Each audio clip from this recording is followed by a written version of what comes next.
Imagine being 18 years old and already having experienced a whole lot of positive as well as some negative with dietary choices.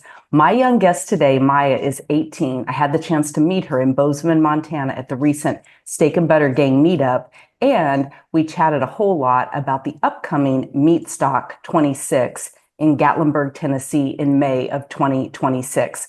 I will leave some details on that in the show notes below, but you definitely want to give a listen as Maya, who's actually the general coordinator and event planner for Meat Stock 26. At such a young age, she's already experienced so much as a global travel exchange student living in Japan, an athlete competing on world stages, and suffering some definite challenges with her health that ultimately led her from a more vegetarian type way of eating to really diving into carnivore, learning a lot. And the beauty of Maya's story is that she is testing and tweaking and figuring out on her own and just very eloquently sharing her story with others. And my hope is that she reaches a whole new generation, and I'm here to help uplift her to do that. I'm Jackie Elmer. Make sure you're subscribed to the channel. Leave me a comment below and let myself as well as Maya know what resonates with you, and grab my guide at lowertoxiclife.com.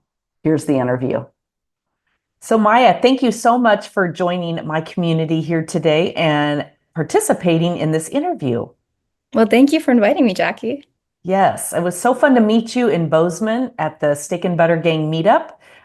You were just a light breath of fresh air and certainly one of the younger in the audience. So it was fun to get to know you a little bit better. And that's why I'm thrilled to bring your story to light so that more people, not only your age, but of any age group, can listen and learn and explore and consider this for themselves.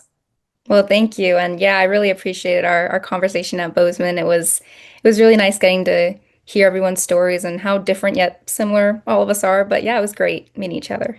You know, that's so true. And it's almost ageless. Doesn't matter what age. I mean, those of us who are older, have been experiencing some of this chronic illness longer. And the beauty for you is that you can lick it right out of the, or nip it, I should say, right out of the chute and kind of be done with it. You've had your challenges, which we'll get into, but hopefully you're going to just sail right on from there. Well, that's the thing. Bringing it to the youth is, I think, the next big thing in this Yes. community, at least. Yes. So let's just start by telling a little of your story. We'd love to hear from you. Yeah, so I guess I'll have to summarize it because it's pretty long. But to start, I was a competitive athlete my entire life from, I guess, the ages of 2 and 3 to until COVID. I was a gymnast and a cheerleader. I brought my teams to ESPN Sports and Disney. We have won national titles, and it was a pretty big part of my life. And that was until COVID hit, which shut down everything. The gyms were all closed. All of my regular activity, I mean, I was training hours every day. All of that stopped almost instantaneously, and I became sedentary. And that's when all of my health concerns sort of just boom, just exploded. Throughout 2020, I would be taken to the hospital regularly, and it was never confirmed whether I had ankylosing spondylitis, juvenile arthritis, but the doctors did find that everything that I do have in regards to inflammation was under what we call HLA-B27 positive, which is a predisposer, a marker for getting all of these arthritis conditions. So I've had iritis in the past, which almost made me go blind. I've had to go on biologics like Humira, take things like meloxicam, which are anti-inflammatory pills. I've had knee taps. I've had collarbone issues. For half a year, I was limping in Japan, which I did go and live in Japan for a year for exchange. And at that point, that was about 12 months ago. So it's been about a year since I've returned. But my experience in Japan was when my health was at the worst because I was not carnivore. It was almost impossible for me to be carnivore as a high school exchange student, trying to just carry out my duties. And so I returned, and I've been almost carnivore for a year, just like Jackie. So it's been Great. great. I won't say I've been strict. I've been on and off and playing with things and using it really as an elimination diet because I really believe in trying to find what works best for your body. Everyone's different. So yeah, So you mentioned high school exchange student. Do you want to tell us how old you are? I'm 18. Yeah, I went to Japan as a high school exchange student through Rotary. So as an American Japan ambassador. When I was 16, I went to Japan. In about a month, I turned 17. I came back, and then in about a month, I turned 18. So That is great. I love it. I love that, as I mentioned, I love your youthful exuberance and the ability that you have to really test and tweak and figure out your body early on so that you're not going to have to struggle with so many of the things that older adults are in today's world. thank you. Yeah, yeah. So, talk to us a little bit about what your food history was growing up. Yeah, so it's actually very interesting. My parents were both vegan vegetarians when they met each other. So for the first 4 years of my life, they raised us, I guess, vegetarian. And then they went into paleo, which was brought on by their interest in, um, oh, what's the word? It's a type of workout. Um, CrossFit? CrossFit, yeah, they became really big into CrossFit, and that brought on their interest with paleo and whole foods. So I was raised pretty healthy. I mean, me and my four siblings, there's five of us, and I'm the middle. We were all raised very healthy. I remember so vividly, we had this rule for holidays, specifically Halloween. We were only allowed four pieces of candy, and even then, like, we didn't even eat that much. I mean, we just never were raised on that, so we didn't have any interest. Our dessert was fruit. So we were raised pretty healthily until we moved to Florida about 6 years ago. And since we kind of are getting older, our food palettes have expanded and we've played around with different food group. How do I even explain this? Me and my siblings all eat very differently. I'm the only one in my family, other than now my mom and dad, which I've got onto this carnivore diet. I'm the only one who started with it and has continued with it, in regard to my other siblings. But yeah, I mean, it's interesting. Our fridge looks very interesting. I'll bet. So I want to backtrack a little. I wanted to find out a little bit about your food history growing up, but I want to backtrack to you mentioned everything, all of your symptoms and medical issues came to light in 2020 during COVID. You were home, shut down. Were you already experiencing some things and kind of it was easy to push it aside because you were so busy and then all of a sudden you're home, or was there something specific that happened? So, yeah, I remember a few times during my training, I had thought, sometimes I'd overdo it, I'd overtrain, and I'd get some aches and pains. I remember my lower back being pretty, pretty sore sometimes, like unnaturally so, but I mean, I thought it was normal because we were training so much. And then it wasn't until, yeah, I became almost completely sedentary that I realized, oh my God, I can't even get out of bed. I can't roll around. I'm limping. Um, my joints are kind of red, and all of a sudden I got iritis, and it was painful. It was horrible. I couldn't see out of my eyes, one of my eyes, and I had to uh, put in steroid drops every half hour or so to dial it down. And that was when I realized, okay, there's something really wrong here. None of my siblings have this. We found out later it was through my dad, through his family history, that he had iritis growing up and his dad had iritis. And so it's definitely a chronic illness. And so, yeah, I was put on biologics. They never helped. They did not work at all. I was told that the Humira I went on, which was me having to stab myself every 2 weeks with a needle, that was supposed to dial down the iritis to help with that, but it was also supposed to help with joint pain and inflammation, but it really never did. Um, and by the way, I am free of all medicine currently. I take nothing. If I'm playing around with different food groups I'm trying to add back in, and for some reason something I ate didn't agree with my body, I still have like meloxicam on hand, which I take, and I'm really fine with taking it. sometimes. So yeah, That's good. That was one of my questions was to find out because you had listed, and mentioned your medication. So that is great news for sure. it So really you is. mentioned that obviously the medications weren't working for you, and so you began experimenting with different diet changes. So what else did you try prior to carnivore, and what type of results did you have from that? Yeah, so I guess I forgot to start with how I even got into carnivore, how I knew about it. When I was around 11, 12, I loved watching Michaela Peterson. I thought at that time, I was like, oh, this girl's my age. She wasn't. She's actually a bit older than me. But I thought she was my age. And so I could really relate with her because she had been talking about how her inflammation and joint pain and arthritis, her issues had been so severe. She had multiple like hip or ankle or wrist replacements. I can't remember which one, but her story is very sad. And the fact that she was able to diminish a whole lot of her pain and symptoms with just eating beef. She did the lion diet, which is just beef and salt.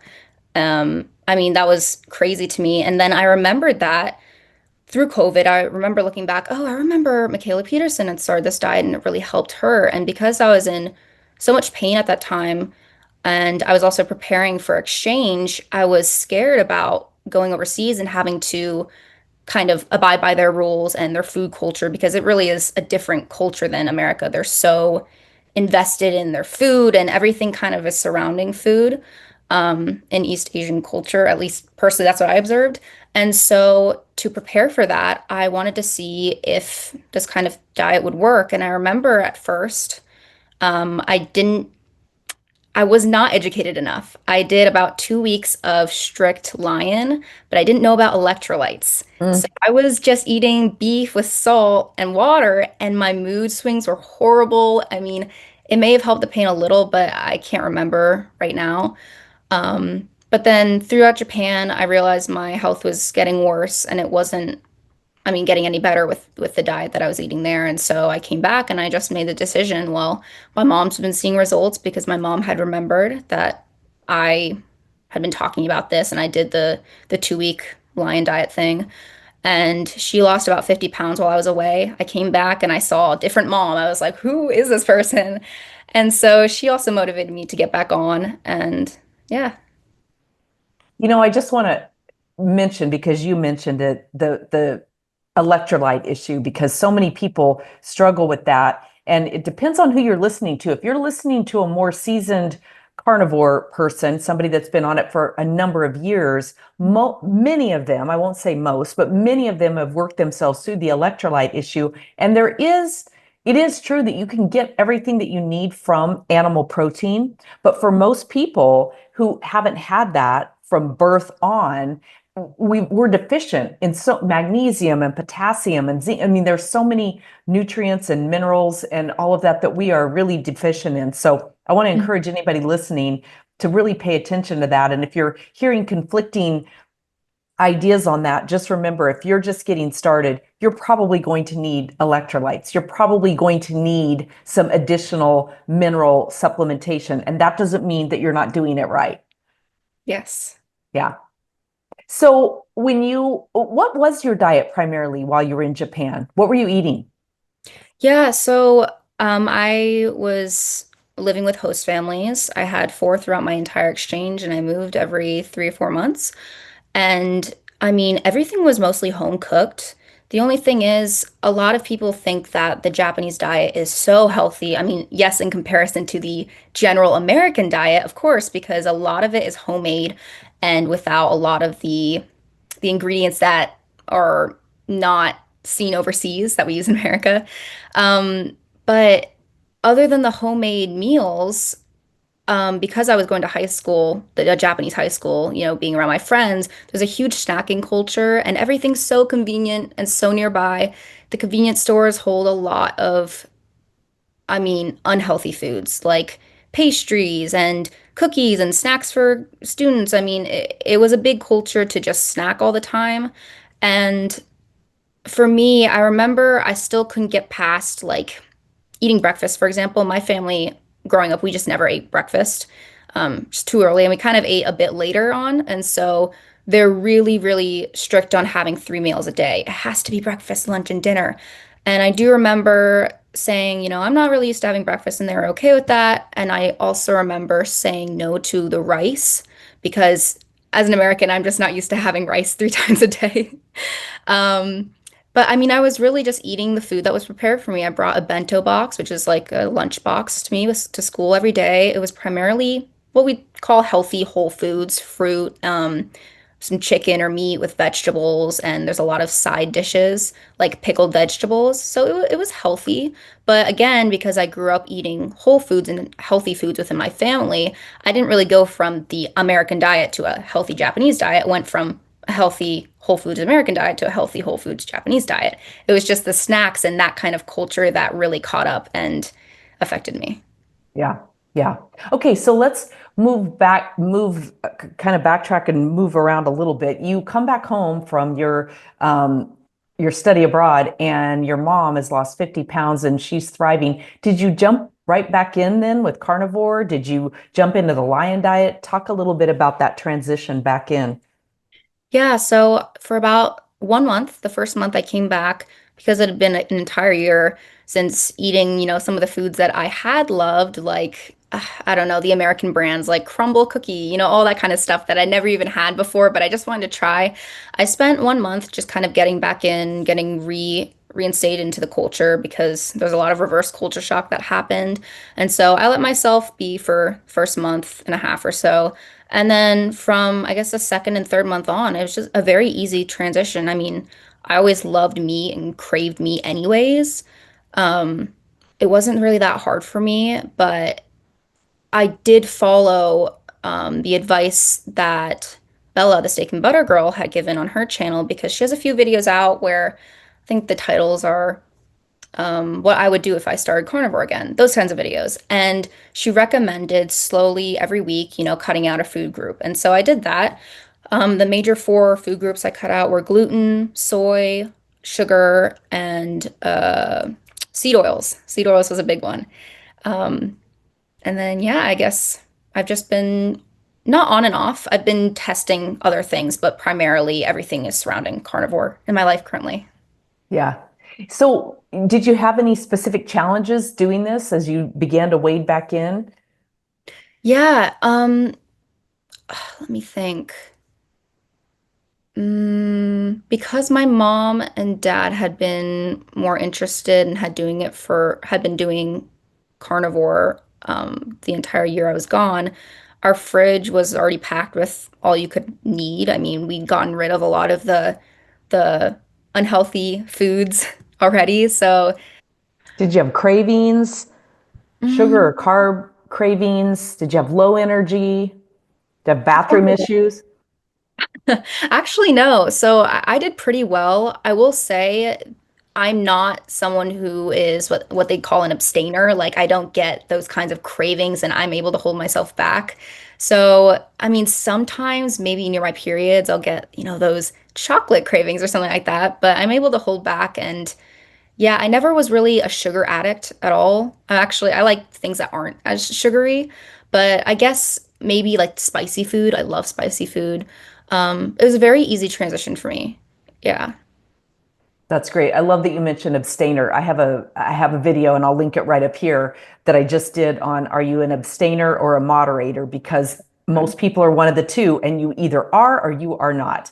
And I'm like you, I can moderate very easily. I don't have a sweet tooth, I don't have a sugar addiction, I don't have any of that. I can have a bite, I can have a little tiny square bit of Mhm. chocolate and walk away from it.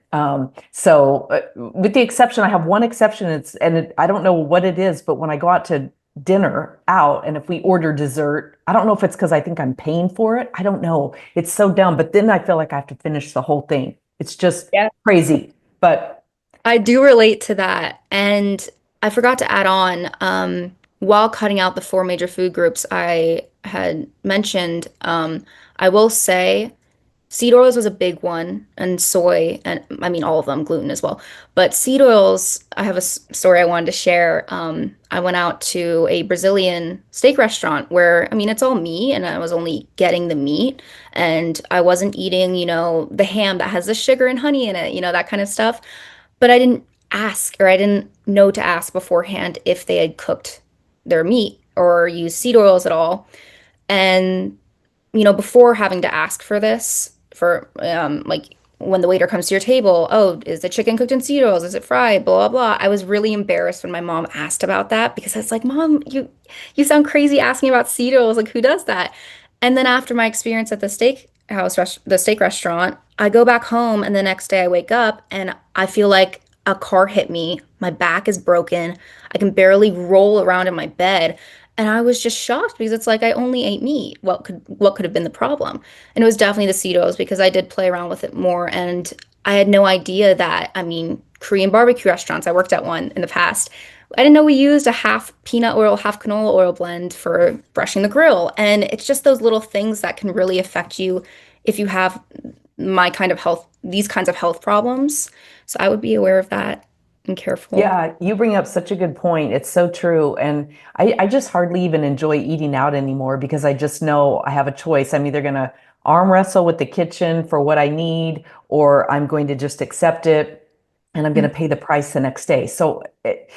And it's so funny that you say that because I have friends who say all the time, oh, how about just a little tiny bit? And it's like, when you clean your body out, truly clean your body out, not just a little bit of this or a little bit of that, when you really go for a stint to where you've gotten all the gunk out, when you do eat just the smallest amount of something that triggers you, and each person has to figure out for themselves, some people can eat seed oils and maybe it doesn't bother them. Although I think that most people don't realize that they don't feel as good as they could if they got rid of some of that. But no, I'm totally with you. You just don't realize how it can bring you down until you're so cleaned out that you eat something and it messes with you. So. Exactly. Yeah. And I always say, I love that you brought up the seed oils because I used to, I'm a nutrition coach and work with clients and stuff. And, I used to say, well, I'd look at my list. Should we start with cutting out sugar or should we start with cutting out gluten or what? And then I realized if you just cut out the seed oils, it almost eliminates everything else Mm, if you just focus on the seed oils, because almost everything that's made with sugar has seed oils in it, and almost everything that's made with flour and gluten has seed oils in it. So it's like instead of saying no sugar, because people are like, oh, I can't quit sugar. But if you say just watch for the seed oils, for mhm. some reason, they're much more receptive to that. Yeah, and it's interesting as well because gluten and soy and I mean, those food groups people know about. They say, oh, I mean, that makes sense. It could harm you, but not many people know about seed oils right now. And for example, my older sister, she's at college right now. She had no idea. She was like, well, it's seeds, seeds are healthy, seed oils. And I was like, try and cut it out for a week or two, see how you feel. She tried it and she's like, it's so weird. I feel like I have better energy. Like my energy levels are kind of staying, like I don't feel, and my stomach problems have kind of lowered. She had thought she was really severely lactose intolerant, which my dad, me, and her are slightly lactose intolerant. But for her, it was like weird how she'd eat something, and I mean, it was severe consequences. And that's because the milk that you get, if you look on the back of the label, it has seed oils in it. Like, why should almond milk or why should whole milk have soybean oil? It doesn't make sense. And a lot of things just have the seed oils in it, and you just don't realize until you read the label. It's so true. Food marketing is one of the biggest challenges that's out there, and food science and what we've been told and the way they allow food companies to hide. It's like you said, do you cook in olive oil? Yes. Oh, well, it turns out that it's cut with, it's 50% olive oil, 50% canola oil. And the thing with seed oils, it doesn't mean that sunflowers or peanut, it doesn't mean that those foods in and of themselves are bad. It's the way they process it. It's the way they heat it and strip it of all the nutrients and the process that they take seed oils through that basically turn it into a potentially or almost, yeah, like a toxin inside Hmm. your body. So For that's the sure. part that people don't understand. Yeah, for Yeah. sure.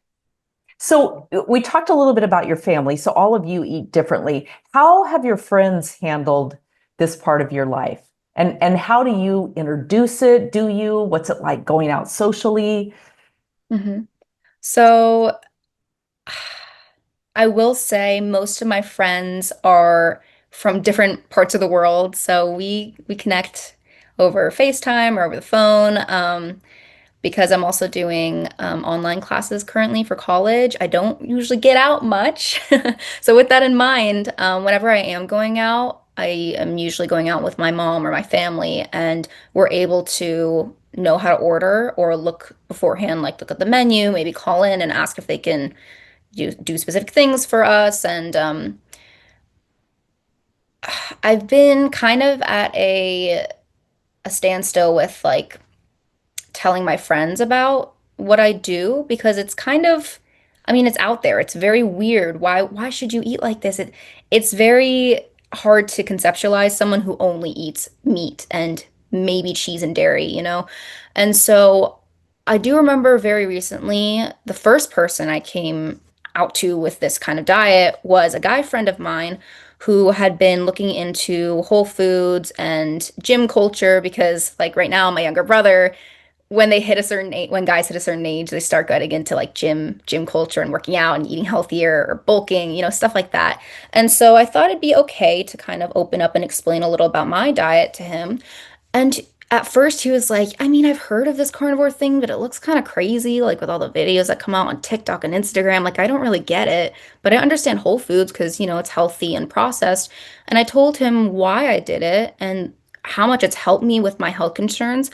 And I remember I will never forget his face. I mean, his eyes were huge. He was like, "You really opened my eyes, Maya." Like, I never realized that. I mean, some people are really sick and have so many problems, but those people, the fact that they can find help with this kind of diet, like that's crazy. Thank you for explaining that to me. Like I have a whole new view on this. And I was like really reassured because that's been such a big worry of mine. Like, what if I tell my friends that I'm doing this? It's such a like scary thing to do.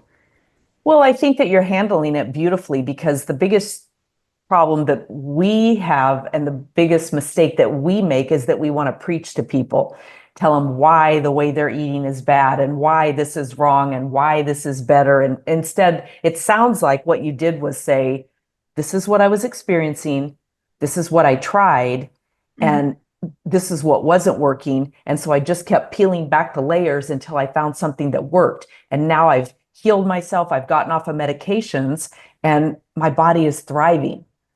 Exactly. Yeah. And I know there's some controversy over, you know, if Whole Foods diet works for you, then keep doing that. If a carnivore diet works better for you, then keep doing that.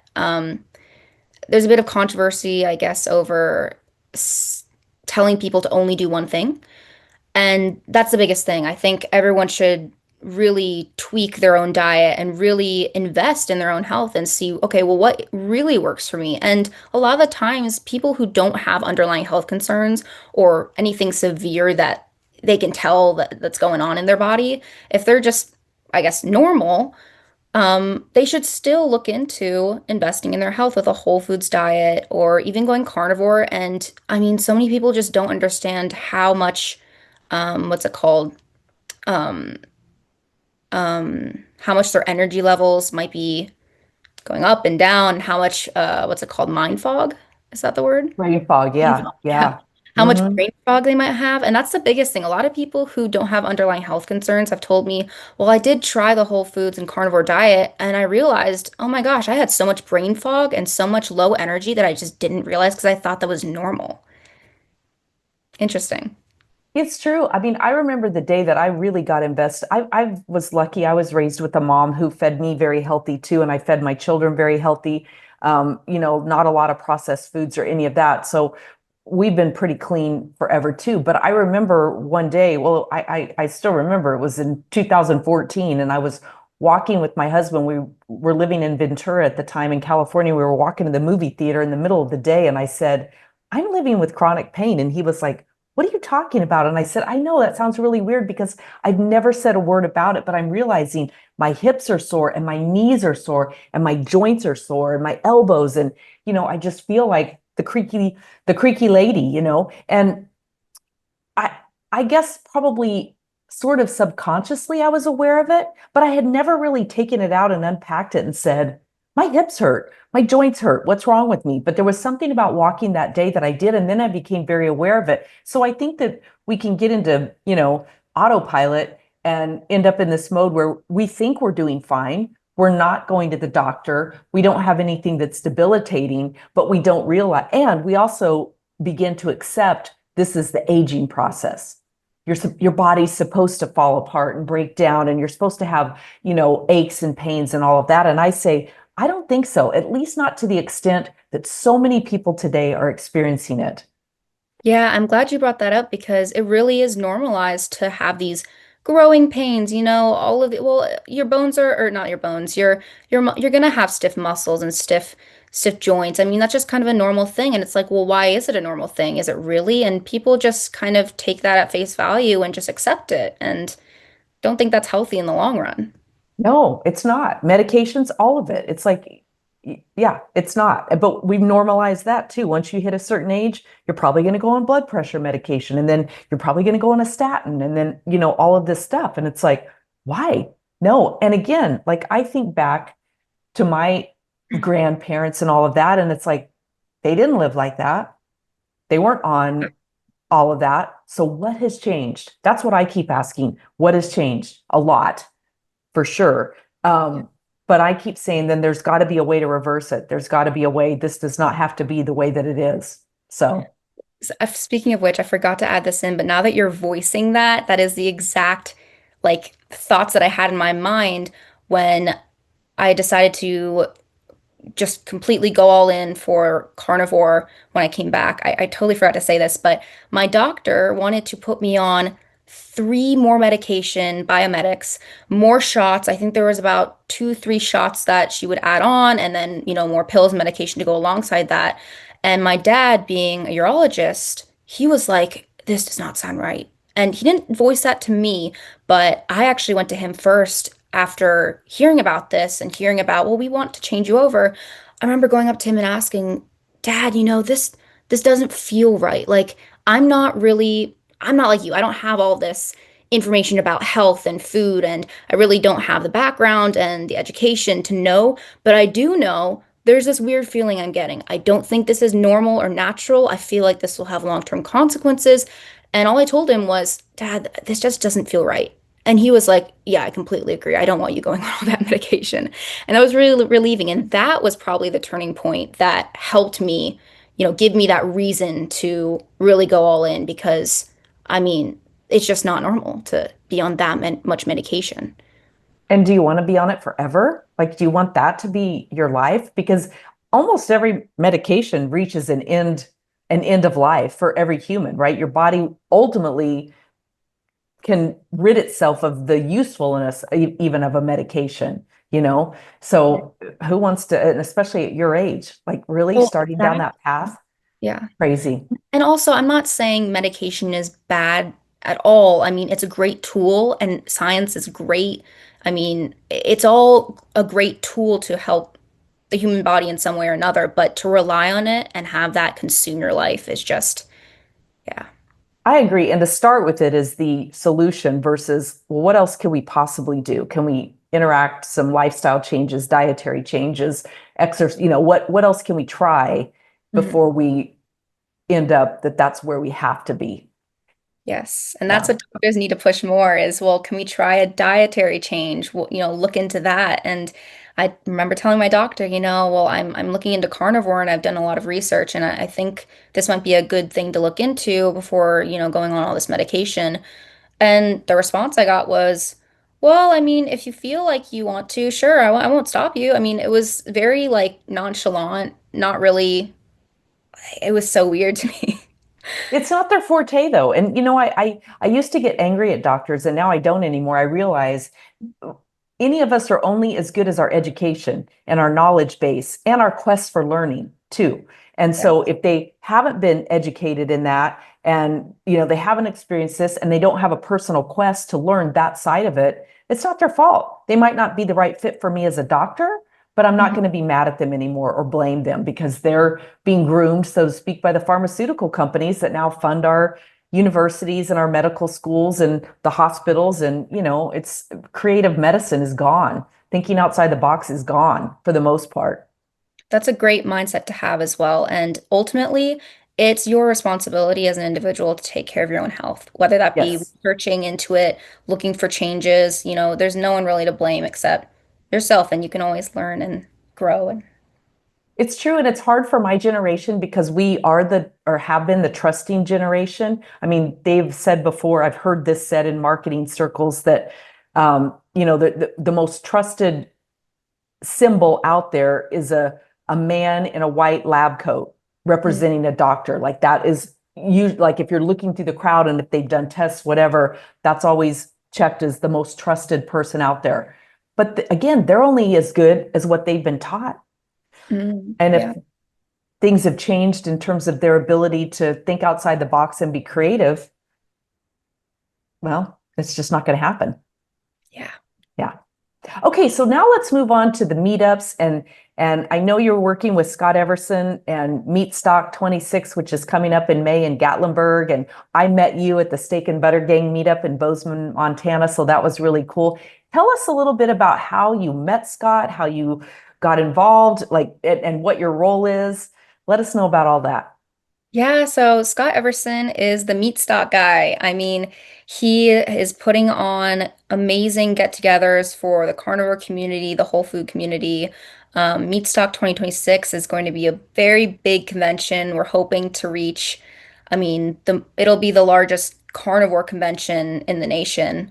And we have a lot of great speakers. We're getting Michaela Peterson on, all the doctors you know and love in this community, Dr. Boz and Dr. Baker, and I'm really looking forward to it. Hey, Wellness Warrior, if you're even thinking about carnivore, you've got to get to Meatstock 2026 in Gatlinburg, Tennessee. The top doctors, experts, and real life success stories all in one place. Incredible meals, amazing community, and conversations that will change your health journey, just like it did mine when I attended my first Steak and Butter Gang meetup in Montana.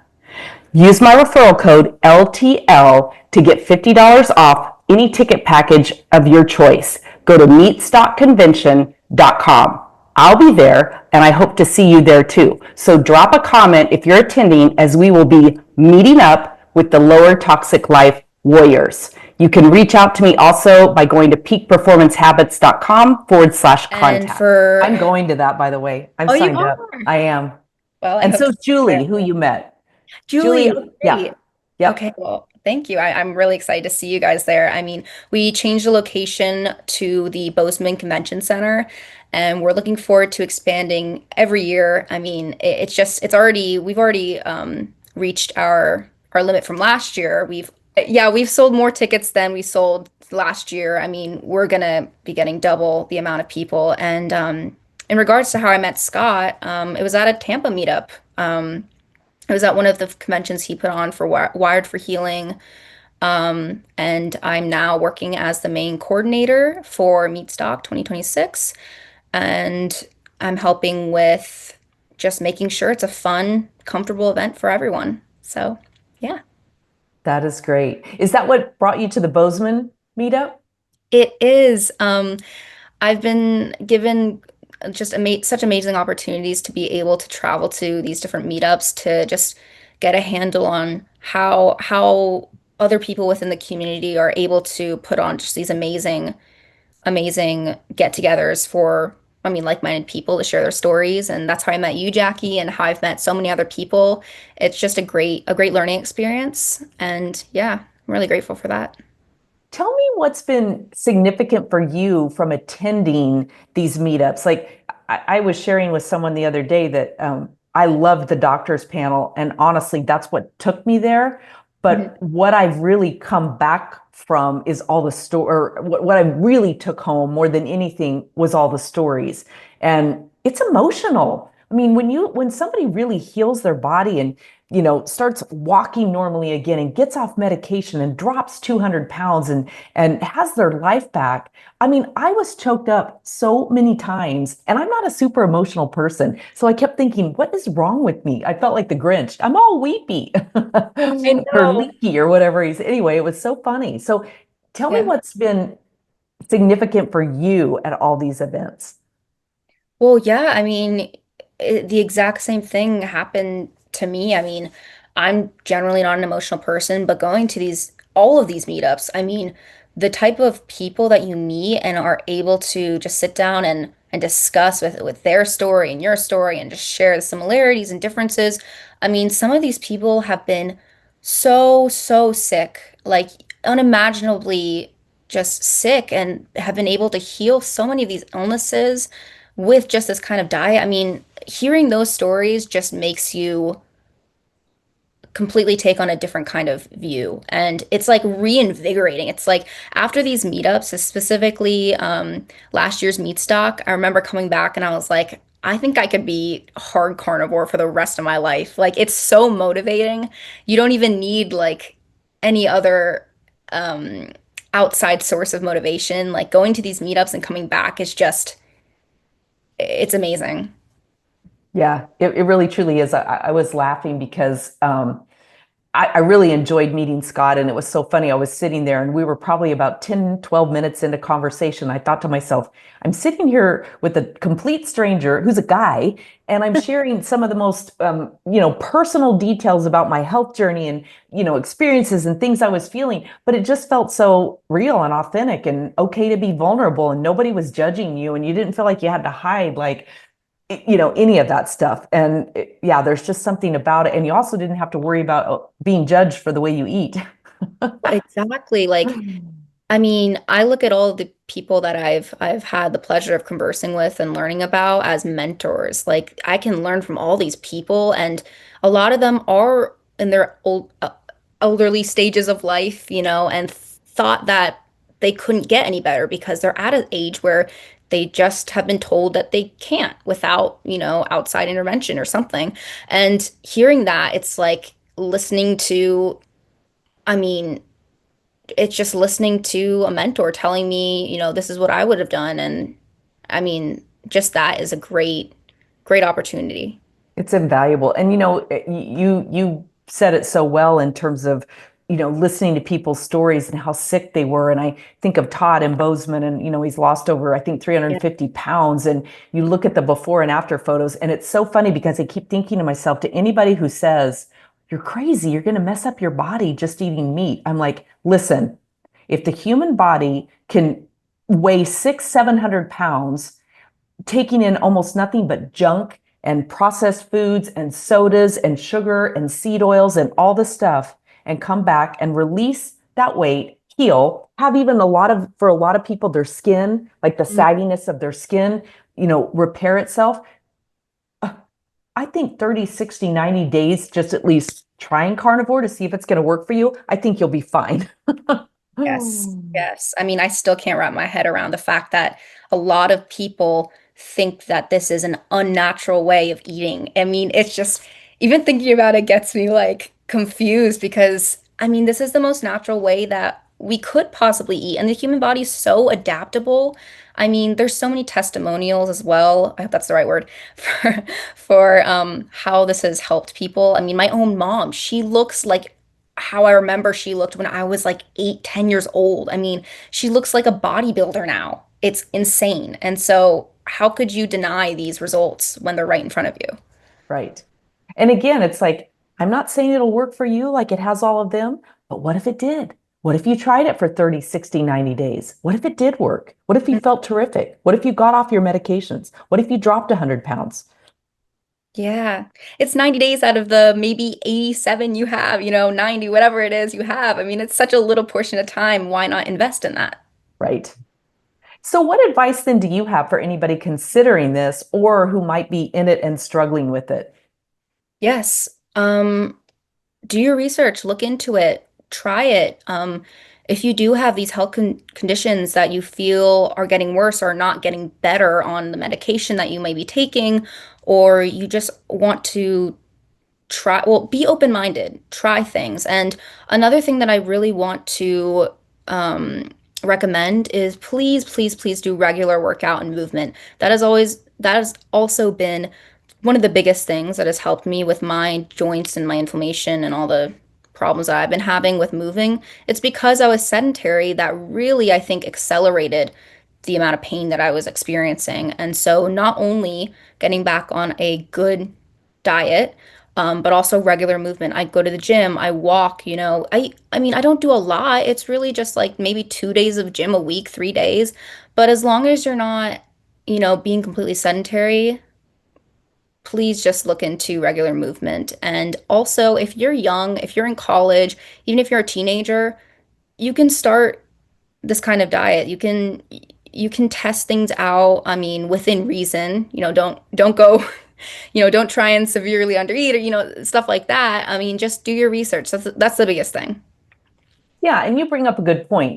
The younger you are, very often the less control you have over the groceries, the kitchen, and the finances that go into that. So give yourself some grace, do the Mhm. best you can. I like to, bring up the 80-20 rule. It's like if you can focus on 80% of the time, you're going to be carnivore, you're going to be animal based. If you have to throw in a little bit of this here, or you want a pickle with your hamburger patties, okay, that's fine. Again, you do you. The most important thing is how your body feels and reacts to all that. It's not what the influencer over here says you should be doing, or that there's only one way to do carnivore, or, you're a loser if you don't do it this way. You have to figure it out for yourself, and you will. If it's kind of like you mentioned, it's a total elimination diet. And then as you slowly add things back in, just pay attention. How am I feeling? How are my joints reacting? How's my energy level today? If it's great, okay, maybe you're Yeah. fine with that.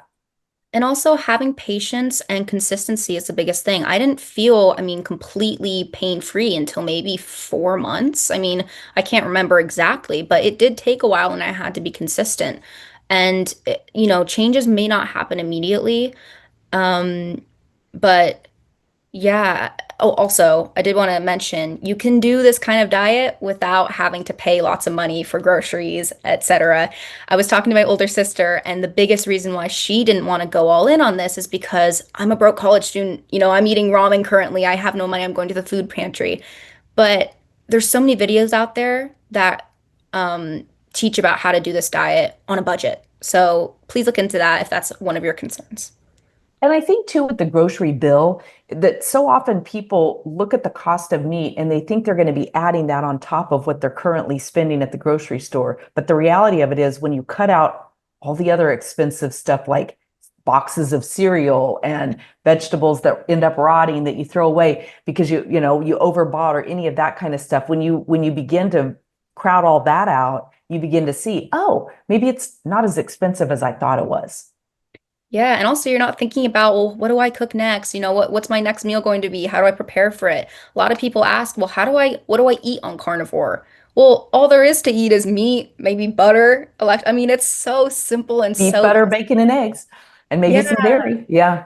And you don't realize actually all the time that you're consuming in a day thinking about food. I mean, I had no idea how much time I was wasting just thinking about food. I mean, even now I can't believe it. I'm at a loss of words, but you get so much of your time back just knowing, oh, I mean, I have leftover burger patties. Oh, I'll just cook up a few eggs. Oh, I have bacon. I can throw that in the air fryer. So easy, so simple. Yeah. Yeah. Completely. Well, other than meeting you in Tennessee next May at Meatstock 26, which I will put a link in the show notes, and then also any other events that you might be attending, how can people follow you and learn more about you? Yeah, so I don't post much. I'm looking into things still a little, just with me being in school, it's a bit busy right now. But on my Instagram, it should be underscore Maya underscore Rain. And then my YouTube will be Maya Rain, and then it's also spelled in Japanese and katakana, but it should show up if you just look up Maya Yeah. Rain. And I'll make sure that it's all linked also. And we do have website and an Instagram handle for Meatstock as well. Yes, and I will make sure all of that's in there. And hopefully, if anyone is attending, please drop it in the comments below. Let us know that you plan to be there. We definitely love to do little meetups also, Yeah. maybe during the off time so that we can meet other people who are attending, and build a bigger community. Yes, and I highly recommend to anyone who's even slightly interested, come to one of these meetups, see how it is. You'll gain so much insight and so much motivation and meet interesting people. Highly recommend it. So I Me hope to too. see And you. I'm working on one here for Scottsdale. So Ooh, Fingers crossed, Scottsdale, Phoenix. So if anybody is drop a comment or reach out to me for that too. sounds amazing. All right, Maya, thanks so much for your time and all your youthful wisdom, which we so appreciate. It's nice to have a bright, shining young face amongst the crowd that is sharing this journey with all of us and inspiring others. Well, thank you so much for inviting me, Jackie. I mean, it was such a pleasure getting to meet you and getting to have me back and also hearing more about your story. I'd love to keep chatting with you. Yes, we will for sure. Thank you. Thanks. Wow, just like I promised you. Okay, so again, make sure you subscribe to the channel. Drop me a comment below. What really stuck out for you? How do we help Maya get this message out to others in her same age group? Would you be interested in learning some different things that we talked about? Would it be helpful to you if we did like a college dorm type program or video or something to really help educate college students how they can eat healthier, even if not just animal-based and carnivore, how they can make better choices when their choices are so limited by location, logistics, money, others around them, etc. Again, I'm Jackie Elmer. Grab the guide at lowertoxiclife.com, and I'll see you on the next video coming right up.